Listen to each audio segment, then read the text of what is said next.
kan yargılasku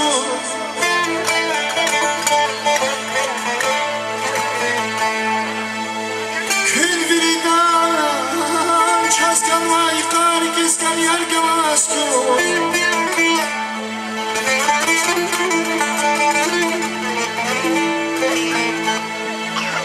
Jesman suvar Menleme kez Negalas kargalasku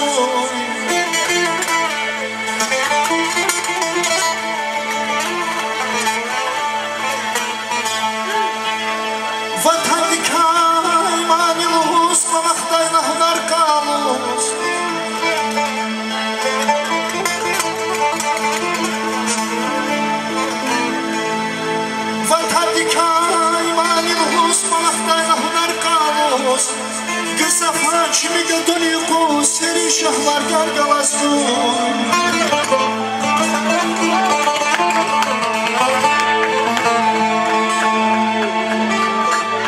Rası yazım iki kardeş yazım gel yerde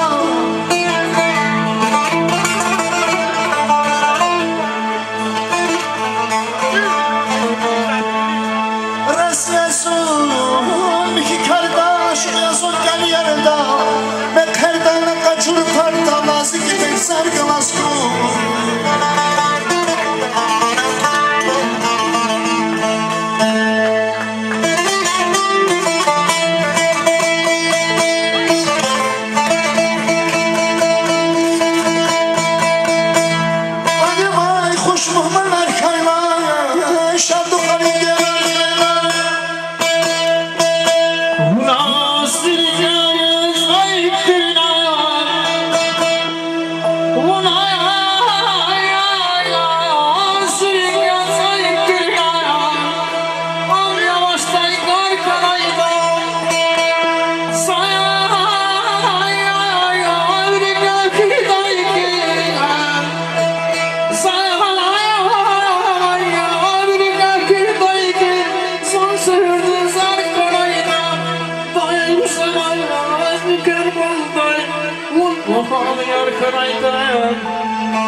Bakırayım baktım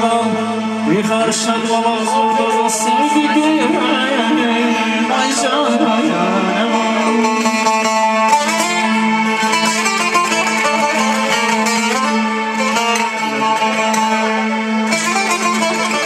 Takuray çaz yıkan yastığı şanlı berem yastığı hastığı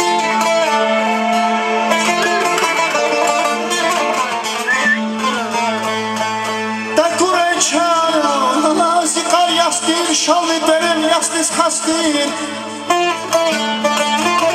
Hiyalcı ruh hain kastin İlik zaman bargalasku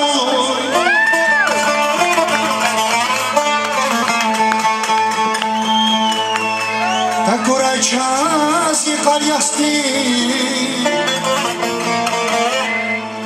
Takuray çaz yıkar yastin Şalı benim yastıs hastin